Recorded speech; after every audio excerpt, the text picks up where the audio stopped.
أعوذ بالله من الشيطان الرجيم. بسم الله الرحمن الرحيم.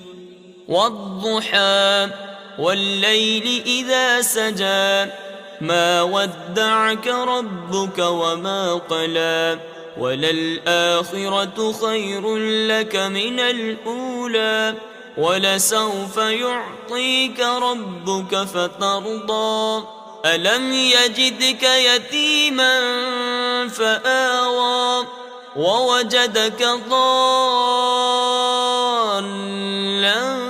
فهدى ووجدك عائلا فأغنى فأما اليتيم فلا تقهر وأما السائل فلا تنهر وأما بنعمة ربك فحدث. صدق الله العظيم.